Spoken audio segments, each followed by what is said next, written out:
4월 10일 똑딱이 주식입니다. 트럼프의 뻥카와 말 바꾸기로 글로벌 증시가 이랬다 저랬다 변동성에 몸살을 앓고 있죠. 불과 이틀 전에, 그러니까 바로 요 날이죠. 요 날 이렇게 급반등을 한번 시도했던 날이 있죠. 월요일 날입니다. 이때 관세가 90일 유예될 것이다 라는 소식이 나왔었죠. 자, 그러니까 백악관이 이거는 가짜 뉴스다라고 공식적으로 밝혔잖아요. 그럼에도 불구하고 이 백악관의 말이 결국 가짜였단 말이죠.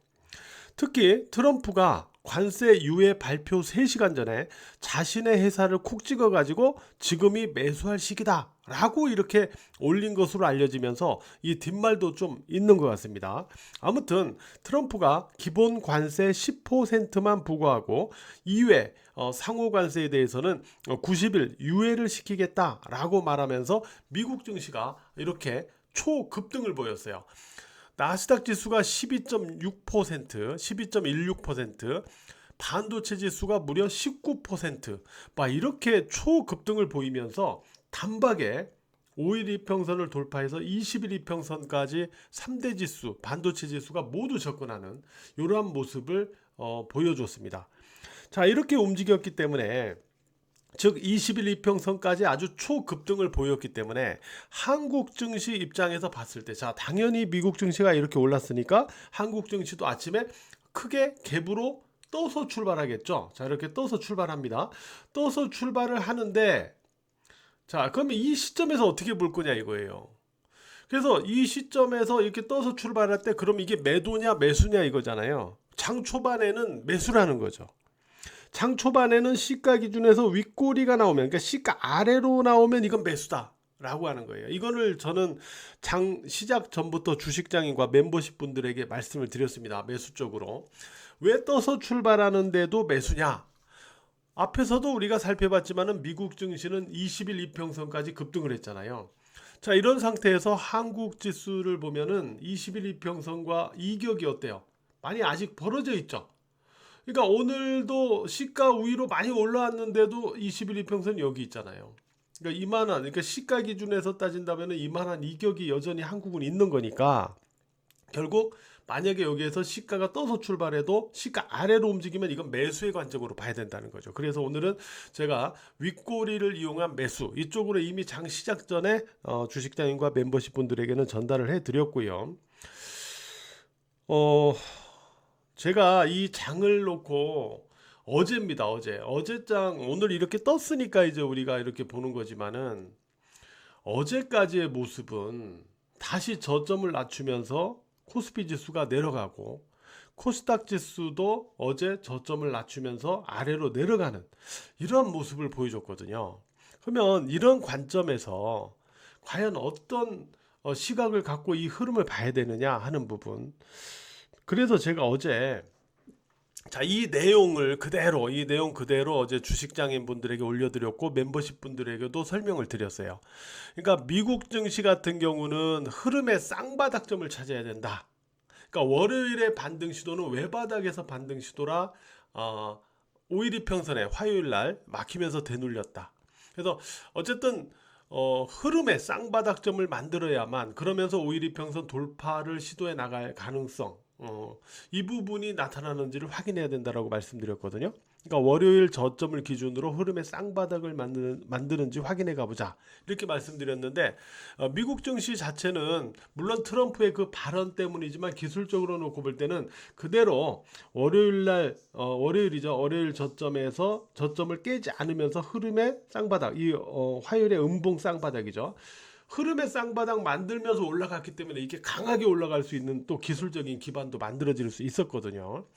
자, 그러면 한국 증시는 어제 이렇게 양시장 지수가 빠질 때 어떻게 봤어야 되느냐 하는 부분인데, 이 부분에 대해서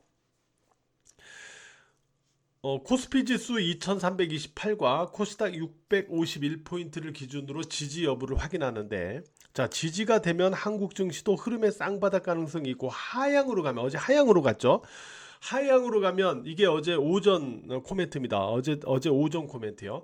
그래서 그 이후에 이제 하향으로 갔어요. 하향으로 간다면 이제는 오버슈팅 영역으로 들어가게 된다. 이렇게 얘기했어요. 그러니까 관악폭인데도 더 떨어지면 관악폭 이격과다가 되고요. 관악폭 이격과다인데도 더 떨어지면 오버슈팅 영역이 된다는 거죠. 그래서 오버슈팅 영역이라는 거는 당장은 떨어지지만 궁극적으로는 다시 회복될 영역을 의미한다. 따라서 오버슈팅 영역은 추격 매도나 투매 구간이 아니고 분할 매수 영역이다 라고 그랬죠. 떨어지면 무서워서 투매 심리가 커질 수 있다. 그러나 과거 증시 흐름상 오버슈팅에서 투매하면 반드시 다시 올라왔다. 그래서 오버슈팅 영역에서는 추격 매도나 투매 구간이 아니고 분할 매수 영역입니다. 이거를 어제 주식장인과 멤버십 분들에게 굉장히 강조하면서 말씀을 드렸거든요. 물론 제가 뭐 금방 몇 시간 있다가 트럼프가 이 말을 또 바꿀 것이다 라는 건 당연히 전혀 몰랐지만 어쨌든 이 흐름을 보면서 이거는 오버슈팅 영역으로 이제 떨어지는 거다. 거기에서 어떻게 대응을 해야 된다. 이런 부분에 대해서 어제 굉장히 강조를 하면서 말씀을 드렸었어요. 자, 그러면 우리가 이 부분도 한번 살펴보자고요. 트럼프가 왜 관세 관련해서 또 말을 바꿨냐 하니까 사람들이 짜증내더라. 뭐 이렇게 언급을 했거든요. 자, 트럼프 상호 관세를 우리가 정확하게 이해를 할 수가 있어야 돼요. 자, 트럼프의 상호 관세는 미국의 무역 수지 개선을 위해서 상호 관세를 내놨잖아요. 그런데 트럼프는 이 상호 관세를 가지고 미국의 무역 수지를 개선하겠다는 것이 아닙니다. 궁극적으로는. 만약 트럼프가 임기 내내 이 상호 관세를 유지했다라고 생각을 해보세요. 그러면 미국 경제의 3분의 1을 차지하는 무역 수지는 개선이 되겠죠. 그러나 3분의 2를 차지하는 미국 경제의 3분의 2를 차지하는 소비 경제는 망가져 버립니다.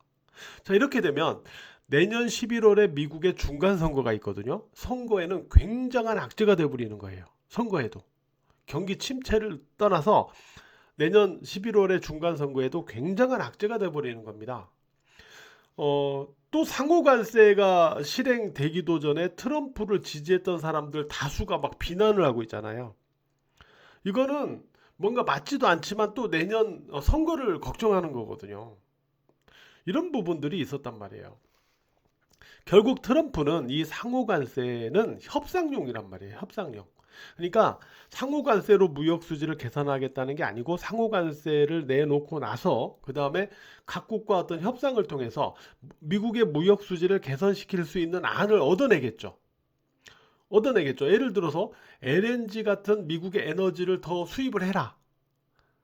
그리고 뭐 미국의 곡류나 소고기나 이런 것들을 더 수입을 해라. 이런 것들을 받고 나서 이제 상호 관세를 낮춰주든지 뭐 이렇게 하겠다는 거거든요. 그래서 트럼프의 초점은 이 상호 관세에 있었던 게 아니라 상호 관세 이후에 어떤 협상에 있었거든요. 결국 트럼프가 상호 관세 협상과 관련해서 최근에 한국하고 일본하고 우선 협상을 하겠다. 먼저 협상을 하겠다라고 말한 이유가 뭐냐면 한국과 일본이 가장 이 협상에 우호적이었거든요. 일본은 총리가 가서 아양을 떨었고 한국도 역시 미국의 투자에 좀 협조적이잖아요. 이미 현대차 그룹은 엄청난 투자를 일단 이미 밝혔고 또 한국하고 어떤 협상을 하게 되면 얻을 게 많아요. 예를 들어서 협상 재료가 많은 거예요. 알래스카 LNG 투자, 조선협력, 국방비, 미국산 소고기, 협상 재료가 많습니다. 그래서 결국 트럼프는 한국과 일본하고 먼저 협상을 해서 관세를 낮춰주면서 봐라 이렇게 할 수 있다 니들도 해서 이렇게 가려고 했던 거죠. 그런데 어쨌든 이런저런 여건상 비난도 커지고 증시도 급락하고 제가 미국 증시 급락하면서 속으로는 트럼프 뜨끔하고 있을 거다라고 말씀드렸었죠. 결국은 이런 여건에서 트럼프가 말을 바꿀 수밖에 없는 그런 상황이었다라는 겁니다. 자, 이렇게 되면은 기본 관세 10% 부과한 부분에 일단 만족을 해야 되고 결국 90일 이후 상호 관세 유예를 90일간 유예를 시켰지만 90일 이후에도 이 상호 관세가 실행될 가능성은 제가 볼 때는 이제는 거의 없어졌어요. 그리고 이 90일 안에 이제 각 국가구의 협상을 이제 막 할 겁니다. 할 거예요. 그래도 트럼프의 이 관세 정책은 이제는 10%의 기본 관세 부과하면서 90일 동안 협상, 그리고 90일 이후에 상호 관세를 기존대로 그대로 시행할 가능성은 상당히 희박해졌다. 이렇게 여러분들이 생각을 하시면 될 것 같습니다. 그래도 트럼프가 이 난리를 쳤어도 기본 관세 10%를 얻어냈거든요. 그리고 여기다가 이제 중국과의 관세 갈등이 지속되고 있잖아요. 이 갈등이 이제 언제 해소가 되느냐인데, 갈등이 계속 예를 들어 장기화되면 중국은 먼저도 한번 말씀드렸지만 뭐 대만을 위협한다거나 이런 어떤 다른 방향으로 미국을 압박할 수 있거든요. 그러면 또 미국은 또 뭘로 중국을 또 추가로 압박할 수 있을까요? 예를 들어서 항만 이용료를 조정해서 중국을 견제하거나, 또 바이오 보안법을 재추진하면서 중국을 견제하거나, 뭐 이런 추가적으로 막 서로 치고받는 거죠. 이런 상황으로 갈 수 있기 때문에 아마 미국과 중국도 이렇게 하다가 머지않아서 아마 뭔가 협상의 빌미를 좀 찾으려고 할 거예요. 제가 볼 때는. 아무튼 증시가 이렇게 일단 급등을 해 들어갔는데요. 증시가 급등해 들어갔는데 이 관세, 상호 관세 관련해서 말끔히 모두 해소됐느냐? 말끔히 해소된 건 아니에요. 일단 뭐 트럼프의 말 바꾸기가 다행이긴 하지만은 기본 관세 10%는 부과가 됐고요. 그다음에 중국과의 이 갈등, 관세 갈등은 지금 지속되고 있는 거니까 아직까지 완벽하게 이렇게 해소된 건 아닙니다. 자, 이런 상황에서 미국 증시는 자, 20일 이평선에 대한 반응을 확인해야 돼요. 자, 예를 들어 나스닥 지수로 설명을 드리면 20일 이평선에 대한 저항 강도. 자, 20일 이평선까지 너무 빨리 올라갔기 때문에 20일 이평선에서 저항 공방이 나타나고 예를 들어 눌린다고 치죠. 눌리면은 이 경우는 5일 이평선만 깨지 않으면 돼요. 왜냐하면 흐름의 쌍바닥을 만들고 5일 이평선을 돌파했기 때문에 이후 되눌리면은 특별한 어떤 큰 악재나 어떤 특별한 악재가 없는 한은 이러한 등락의 기술적인 흐름만으로는 흐름의 쌍바닥 만들고 5일 이평선 돌파했기 때문에 다시 되눌려도 5일 이평선은 지집니다. 그러니까 5일 이평선만 깨지 않으면 돼요. 자, 우위로 20일 이평선을 돌파할 경우에는 18,000포인트 우위로는 다시 저항이에요. 이런 관점에서 미국 증시의 등락을 일단 살펴봐야 된다. 이렇게 말씀드릴 수 있겠고요. 한국 증시로 넘어와서 보면은 한국 증시는 현재로서는 가장 큰 무기는 여전히 20일 이평선하고, 그죠? 20일 이평선하고 이격이 있다는 소리예요. 그래서 한국 증시는 일단 20일 이평선까지 추가로 이렇게 올라갈 수 있는 여지를 갖고 있잖아요. 그래서 미국 증시가 버텨만 주면, 미국 증시가 빠지지 않고 이렇게 막 예를 들어 미국 증시가 5일선 쪽으로 막 다시 급하게 빠져버린다 이러면 한국 증시도 눌리겠죠. 그러니까 미국 증시가 20일 이평선에 저항되더라도 그 부분에서 계속 머물러 준다 이러면 한국 증시는 여기에서 매물 공방을 거치더라도 결국 20일 이평선 쪽으로 이렇게 가려고 하는 그런 흐름이 나타날 수 있다. 이런 관점에서 봐야 되겠죠. 물론 한국 증시도 눌릴 경우에는 5일 이평선만 깨지 않으면 되고요. 이런 관점. 오늘이 옵션 만기였는데 외국인들의 수급 동향을 보니까 그동안 현물도 많이 팔았는데 뭐 공매도 때리고 했잖아요. 현물을 많이 거둬들이진 않았어요. 오늘 매수를 했어도 많이 사진 않았어요. 다만 선물에서 좀 환매수하는데 좀 치중을 했던 것 같아요. 오늘 옵션 만기일에. 근데 일단 오늘은 옵션 만기였기 때문에 옵션 만기 지나고 나서 이제 외국인 수급이 어떻게 되는지를 또 봐야 되는데 어쨌든 요렇게 기술적으로는 우리가 보면 될 것 같고요. 종목은 낙폭과대를 최근에 형성한 이후에 주가가 5일 이평선 부근에서 움직이고 있는 종목들, 이런 종목들이 일단 뭐 추가로 좀 더 올라갈 수 있는 그런 여지가 있지 않을까라는 관점에서 이런 종목들을 좀 점검을 해보시면 어떨까 이렇게 생각이 됩니다. 자, 아무튼 이슈의 변동, 지수의 변동에서 여러분들 좀 이렇게 혼란스러운 매매를 하실 수가 있는데 항상 어떤 기본을 가지고 장을 좀 바라보면서 거기에 맞춰서 가게 되면은 조금 혼란이 좀 덜할 수가 있어요. 예를 들어서 어제 아까 제가 보여드렸지만 지수가 또 저점 깨고 내려갈 때 이거 어떻게 해야 되는가, 이거 매도해야 되는가, 그러나 이거는 이제 오버슈팅 영역이다, 이거는 추격 매도가 아니라 오히려 저가 매수 영역으로 들어가는 거다, 이런 관점을 갖고 있다면은 그래도 어제 팔지 않았겠죠. 뭐 공매도를 때리지 않았겠죠. 그러면 오늘같이 올랐을 때 일단 그래도 덜 당황스러운 거죠. 이런 어떤 기본을 갖고 일단 우리가 지금은 가야 되는 장이 아닌가 이렇게 생각이 됩니다. 자, 오늘 하루도 매매하시느라고 모두 고생 많으셨어요.